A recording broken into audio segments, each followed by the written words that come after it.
Good morning, gang. It's Kevin, and we're here with Life22, and we are on a Tuesday morning. It's not quite a Drake song, but it's a Tuesday, and we're just we're past our motivational Mondays. I hope everybody is sore from beating up all the drug dealers in their neighborhood from yesterday. Oh, ready to get back at it today. And then secondly, I want to talk about something that popped up on my news feed yesterday after I got home, and it was so we're going to go politics this morning, and I'm not discerning one candidate over another in this political race for mayor in our town, but I've noticed a lot of this, and I get one of the talking points. Not just the most recent post I saw was from Amy Sherburne, and it was about catching rain barrels and to catch the rainfall so it doesn't get, stuck in the INI, which is part of the infiltration of our storm sewers versus our sanitary sewers. So for those of you who don't know, sanitary sewers are the ones that we sanitize. Like, it goes to be sanitized to remove your poop and piss and all the other lovely things that you flush down your toilet. And the storm sewer is just literally like water that hits the ground and runs on the ground. So as long as it's not contaminated, for the most part, because like water that runs on the street, like there might be dog shit on the street. There might be remnants of dog shit on the street. What happens to your fart when you fart, right? I know a lot of you think about these questions all day long. You're just at work pushing buttons and doing whatever you do. And you're like, man, what happens when I fart? Does it just kind of like hang there? Like, no, it settles on the road. And then the rainwater comes and washes it into the river. And so you're part of the problem. I want to talk to you about your problem where you fart and you just think it's okay to let the rainwater wash it away.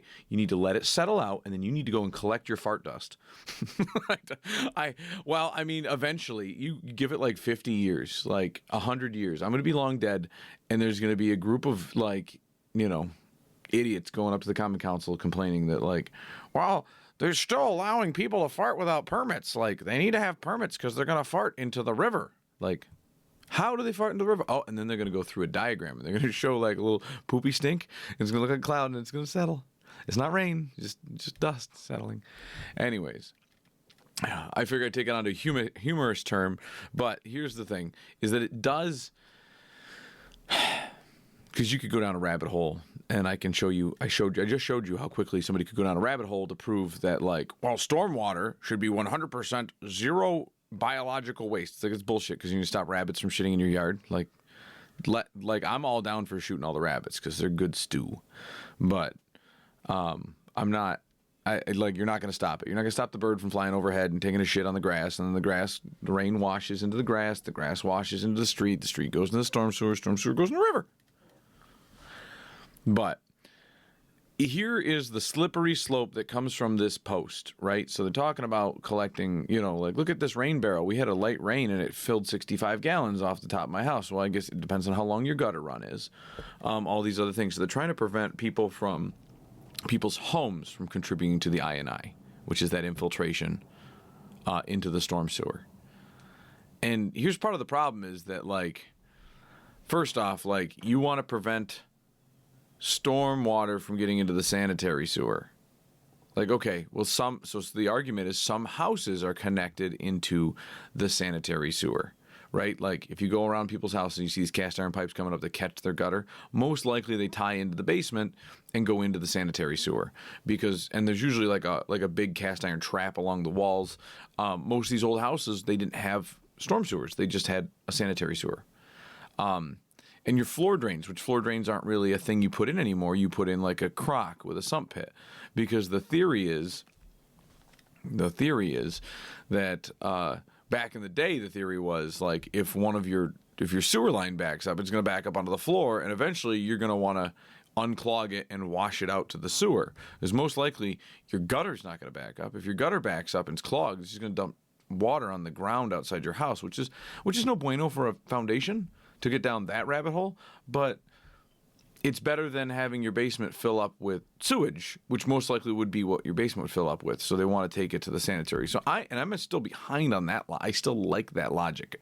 It makes more sense to me that your house is gonna back up with sewage than it is stormwater. And whatever stormwater infiltrates your basement that goes into your sanitary sewer through foundation walls, you've got bigger problems to deal with, first off. But secondly, who's going to give a flying shit about a little bit of stormwater going into your sanitary?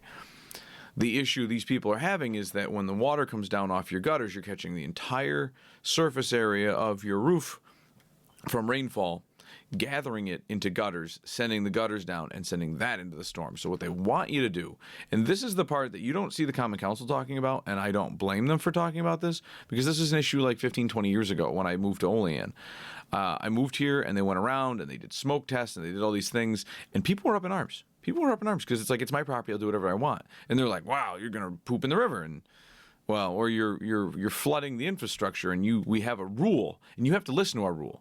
Because no matter how arbitrary our rule is, as long as we pass it, you have to follow it. Well, what if it violates the Constitution? We don't care about the Constitution.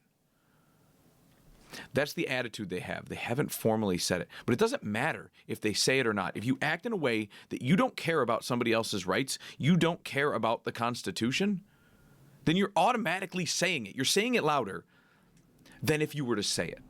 And people don't seem to get that. This is, okay, now I'm going into a part where I was yesterday, where something grinds my gears, right? So this is grinding my gears. This is a pet peeve of mine. It's our constitutional rights.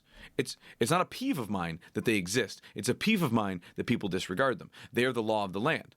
Like,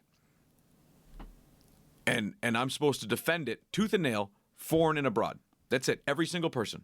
If some kid on the playground comes along and takes one of my kids' constitutional rights away, it doesn't matter how frivolous. All the constitutional rights from that other kid should be taken away by my child. Like, oh, you stole my ball. That's the theft of property. Like, I have property rights in this. Bam! I stabbed you on the playground. Like, it shouldn't come to that. I think that their de-escalation should come in place. But no, people don't seem to understand. We're willing to send every one of our citizens to war. Draft them all. Oh, we got rid of the draft. Oh, who cares? Well, guess what? When we run out of soldiers, the draft will come back, and we'll eventually be submitting women and children. Because guess what happens if you don't have nobody to fight your wars? They come here and they just take over your women and children. Rape and pillage. Like, that's what happens. So, like, eventually you're just throwing everybody you have at it, because by the time this is all said and done, you don't exist anymore. So if you don't win the war, you don't exist. But anyways, so we're willing to do that, even just to defend the most minute of constitutional rights. And so people don't seem to understand that, and it is what it is. Like, and so somebody infringes on your rights, like, they don't have any more rights. Like, that's it. Like, they don't get it. Like, I have the right to do everything within the Constitution, but if I infringe on your rights, not your negative rights, not all these rights that people keep coming up with, the ones that are in the Constitution, if you infringe on them, like their free speech rights, if I take away someone's right to freedom of speech, and I'm not, like, there's no justification in the Constitution to do so, or any of those other things, like, my punishment should be all my constitutional rights, including the life, liberty, and pursuit of happiness, which means that somebody could stop my breathing because I stopped them from exercising their constitutional rights. That's it. You no longer have the right to live if you're going to take other people's constitutional rights. It's always been a thing. Always been a thing. And, like, everyone's like, oh, no, we can't do that. We can't hurt people's feelings. Like, yeah, no, because the Constitution doesn't care about people's feelings, because people's feelings are dumb. Feelings mattered. Emotions mattered when we were primitive creatures living in the woods by instinct alone. And now we have rational, logical thought. And emotions still exist, but we need to control them. We need to get rid of them. Like, they exist. You're not going to get rid of them without killing the host, that the emotion, like, part of that section of the brain where it channels all that stuff through, but you have to control them, because otherwise you're primitive and you're not a regular person. Like, people don't seem to get that. They just like, oh, I gotta let my emotions rule because emotions are stronger. It's like, no. Emotions are just primitive technology. Like, I'm going on a rant today. Anyways, all of this to say, so our entire community was up in arms. Like, literally, like, they had gallows uptown. They were going to hang the current mayor. Like, it was like, you don't have the right to step on somebody else's property and tell them what they can and can't do. Like, damn near like Brown versus the Board of Education having, like, the Little Rock Nine set. Like, you know what I mean? Like the National Guard versus the 1st Airmen were going to be, like, duking it out uptown because there was such a huge thing about it. I remember moving here and be like, what am I witnessing? This is just such, like, it was just the government was out of control, and then they got put in their place, and then they stopped doing it because it was such a huge issue. And now, and it's something simple, but the problem is that they don't have the right to do it, and they say something so arbitrary, and then they're like, oh, well, this is so arbitrary. Why do you care? It's like, well, because it's my constitutional right. And as soon as you step on it a little bit, you can step on it all the way. You can remove, if I let you take a piece of my pie, you're entitled to the whole thing. And so to prevent that, what they've done is they stopped this code enforcement on this particular issue. Like, oh, well, you can't do this. And so, and the Common Council doesn't want to bring it up. Now, most of them probably have no awareness that this actually happened. Like this ginormous dispute that, like, they put it out, and a week later they rescinded it because they were about to have a revolt of every single citizen, like school children, just like being truant from school to show up to argue this.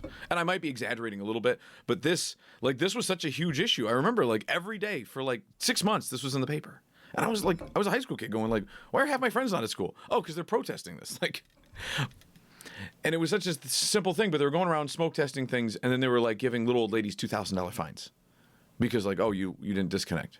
And then they would give them like an offshoot. And there was a little old lady who lived across the street from us that, like, got one of these. And she was like, well, I'm waiting for my grandson to come to town this summer to help me. And it's like, you have 15 days to remove it, lady. Like, you don't seem to and then they were treating it like it was a matter of national security. And it was like one little old lady. You know what I mean? It was just, but they got eventually the fines got waived, but it was like they were throwing $2,000 fines at a little old lady who had trouble getting outside of her house. Like, Meals on Wheels was coming to her house, and that, like, I remember coming over to help her mow her lawn, and I was like, what do they want us to do? And she was like, I need you to separate this downspout from the thing. She's like, no, don't. My grandson will take care of it. Like, I'm not going to defy a homeowner. This is not my property, right? So I have to respect her property rights, because that's more important than solving some little government issue. Like, oh, there's a street sweeper fine you got. Like, it's a little government issue. Sorry, I'm like, I got heated, and it's also very, very hot in my studio, and for good audio quality, I don't want to have the air conditioner on. So, that said, how it's going to lay out is they're going to put out these rain barrels. They're going to say, well, disconnect your sewer from your gutters from the storm sewer. Like, okay. So, okay, you do that, right? And then you put it in a rain barrel. Okay, but now you have to make sure you're constantly monitoring it, right? Like, that's the reason why people switched over to natural gas on a consistent, line into your house that doesn't typically run out, so that it can keep feeding all your gas appliances. So you don't have to, like, go out and, like, throw wood into your boiler, or throw wood into your furnace, or throw wood into the fireplace, and then you have to stack and split wood and keep supplying it. So you're removing the supply issue, right? Well, here's another thing. Like, the supply issue is not going away with the water. The water comes in, fills the rain barrel. You don't fill up the rain. You don't empty the rain barrel. The rain sloshes on the ground in one consolidated spot, and it creates a sinkhole either along the side of your house, or it rots apart your deck, or wherever your rain barrel happens to be. Or the other thing is you can have it kicked out. And your goal is to kick it out as far away from your house as you can. But these things are not structurally sound. They're just a piece of aluminum that is cast into the shape of a pipe, and you can cut a little notch in the top and make it swing up when you're mowing the lawn, and that's such a pain in the ass. And so, like, the proper, or you could just do nothing and, like, have no gutters on your house, and then the water just, like, trickles, just falls off the drip edge and hits around your foundation, which causes, like, it saves you money today, but in 20 years from now, when your foundation wall collapses and you have to spend, 20, 30, 40 grand to replace the foundation walls of your house, or just let your house go to auction and let somebody else fix it, maybe, and then it has to be torn down by the city with all of our taxpayer dollars, all because they wanted you to put in, depending on your situation, running a storm sewer connection line that you would have the same as your sanitary sewer connection line. To run it out to the street, you need a master licensed plumber. That is our city code. And the issue with the city code in that regard is that there's somewhat of a monopoly amongst master licensed plumbers. Like, I could teach any one of you today, like, how to connect into a city storm sewer. or city sanitary. You need to still bring the excavator out, and then you need the city to sign off on it, or you need the plumbing inspector to sign off on it. And it's such a simple thing, but like, oh, you have to take all these rigorous tests, and you have to be, it's one of those things. That's another pet peeve of mine, that like, you throw me into any field and I'll figure it out. I'm an enigma. Like, people suspect that I'm on the spectrum. I pick up things very quickly, and like, you could send me to go with a master plumber, and I could figure out 95% of what they do. And the things that I don't figure out aren't going to kill anybody. They're going to be a pain in the butt, but it is what it is. But so, like, based on my general knowledge of working with master plumbers and looking into the hole and making the connection, or making the connection with their supervision, like, I could show you how to do it as a homeowner. Regardless, the city needs you to have that master plumber there.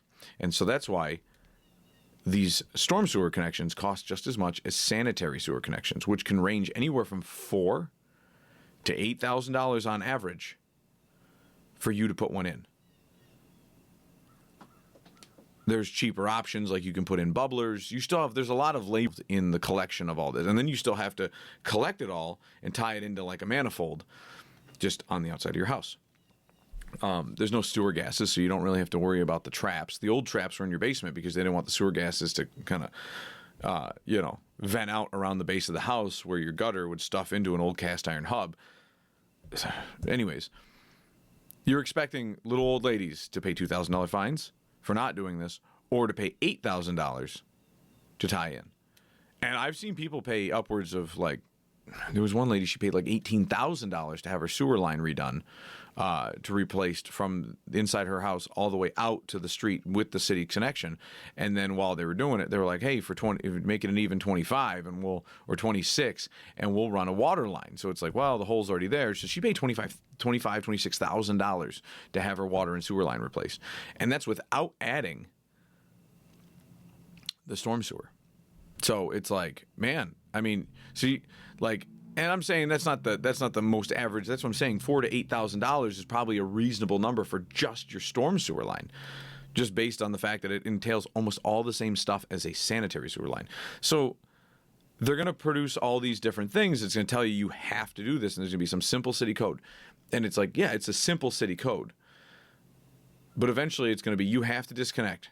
And there's already houses all around our neighborhoods. If you look up at every chimney, you see how much people love to do their masonry work. Well, chimneys are high up, Kevin. Why would they want to climb up there? Well, I get it, right? But the part that peeves me the most is that like, the part that peeves me the most, it's just something that peeves me, is that like nobody takes care of their home. Like, they walk around and they're like, they see issues, they don't know how to solve them, they don't want to learn to solve them, and so then all of a sudden the city passes laws that makes people cause more issues in the future. Like, well, what's the cheapest thing? Well, all you have to do is put a downspout, put a kickoff on your downspout, and you're $100 in all the downspouts around your house, and half a Saturday. Oh, that sounds easy. Oh, except for the fact that all the water doesn't leave your yard. So now your yard is saturated. So now you have flooding issues in your yard. And or that water washes back towards the foundation of your home. Concrete, brick, stone, mortar. All these things are great, and they're pretty impervious. The problem is they're also porous, and they absorb water. So concrete cinder blocks over time will start to, crumble and stuff out of the erosion of water flowing through it. Oh, well, they built my house. They put a tar layer up on the outside. Well, yeah, that's great. And the code requires you to have some sort of a sealant there. The problem is that there is no requirement to reapply a sealant, and the sealant lasts 5 to 10 years. So if you're lucky, you got 10 years out of your tar sealant. You've got to dig down around the foundation of your entire house and reline it if you're hoping that's going to be a good measure. Or you can do the common thing, put gutters up on your roof, and then put proper drainage in and drain it out. And if you don't have a new home, which 95% of us in this city do not, you don't have a storm sewer connection. You just have gutters on your house because somebody decided to add them when they learned about what water does to foundations. And then they, so a lot of people did put these in, which is great. Hey, good for you. You've already got a head start. The rest of us still have to do it. So it's like, My gutters kick away from my house and they hit my sidewalk. And I'm sure someone would bitch about the fact that they hit the sidewalk. But the sidewalk is nice because it drains it away and it's concrete and people walk on it. You got to plow it from snow. And so that's the concrete that's going to see the most amount of abuse, which is comparatively to a foundation wall is easier to replace. Now, in a perfect world, I should be able to go under the sidewalk, but now I need a permit. Now, because I'm digging outside for any type of plumbing, I need to have a master licensed plumber be on site, even if it's just digging up to fix and repair my storm sewer or my sanitary sewer. Even if I'm not making the connection in the city street because I'm outside my house digging down. And these are the little issues that people let go for years that are now built into our code. And they are little infringements on our constitutional right. And it's no, it's my home. I can do whatever I want. Property rights are king. I have the right to property, and they can suck it. But what I foresee is that it is going to be a political nightmare for any of the Common Council to try to pass something that says, what it's going to be is they're going to go in and they're going to. And it's one of the guys who doesn't live in Olean that always comes up to the council meetings to bitch about the storm sewer. It's so easy. You could just pass a law. It's if they want riots and revolutions, there's no poop in the river anymore. It's just blood in the streets because there's a civil war going on because you just made that simple change. Because people like me aren't going to stand for it. You come to my house, let's go. Now, I kick them away as best I can. I can do the work myself. There's a lot of people in our city that can't. They just can't. They can't do it. They're 97 years old. They can't. They can barely get out to go to the grocery store. They can barely get to the door to meet Meals on Wheels. Their kids have all moved out of town and abandoned them. So they rely on neighbors like me to come take care of them. It's just there's neighbors in my neighborhood that me and my wife will go and take care of anything they need. Whatever. And,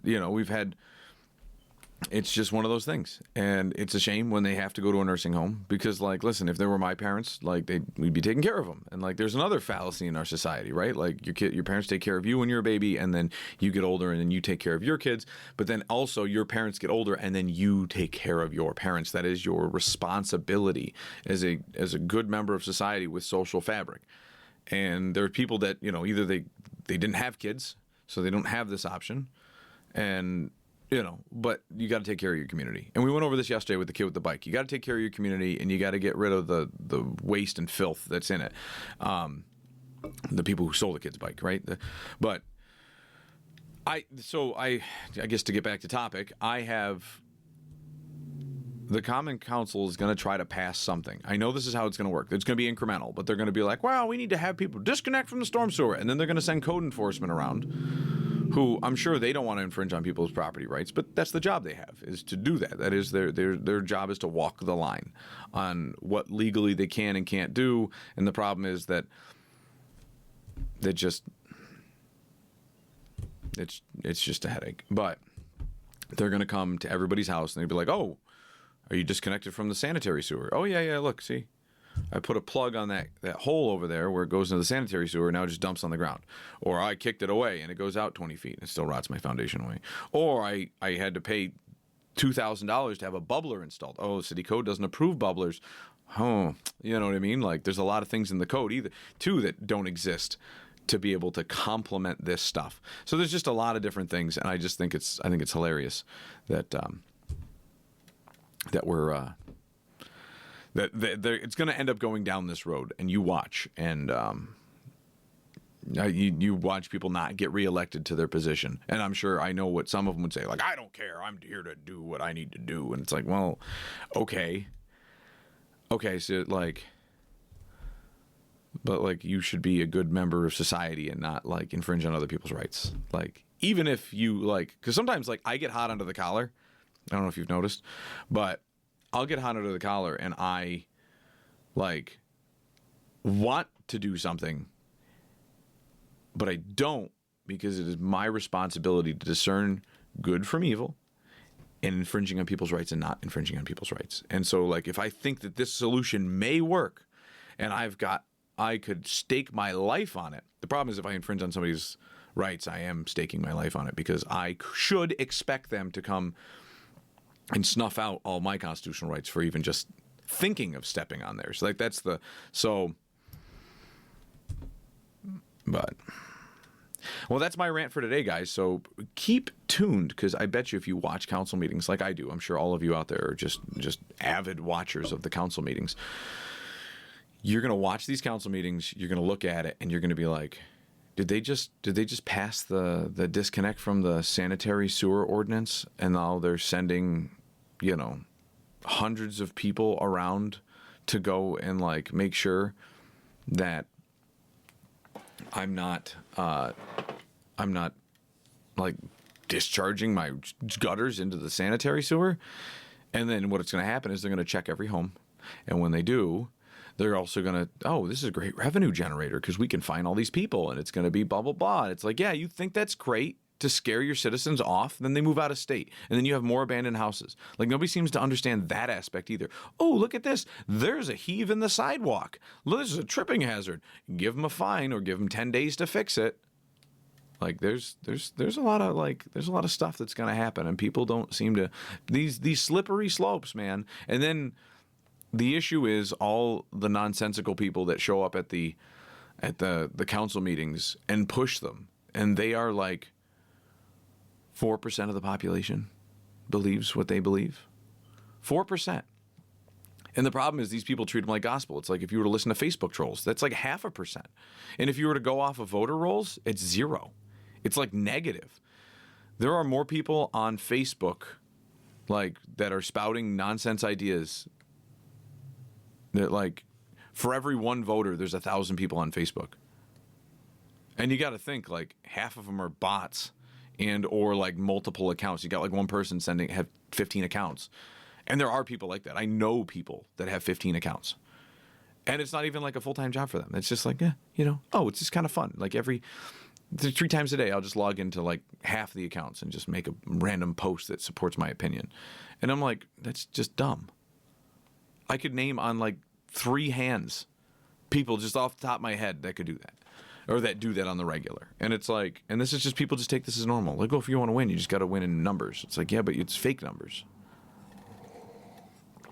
But that's how like, I remember being on the Common Council and we would talk about that. Like, listen, stop listening to Facebook. It's just an echo chamber of people that don't vote. Like, they're not your constituents. You can't take one person off Facebook and be like, oh, well, that's a constituent. Like, there's people you can point out and be like, that's a constituent. I should listen to them. But, like, there's other people that are like, this is somebody I went to high school with that moved away 20 years ago. And they're looking back in this, like, mirror on the wall, Facebook, what's Olean doing, So, all right, guys. Well, I led you down a rabbit hole for almost 30 minutes this morning. And, hopefully I'm less unhinged tomorrow, but we will see you guys tomorrow on Life22. Don't forget to like, subscribe, and beat up them drug dealers. Keep them in shape. Keep them in line. Make them get a real job because it is job lie.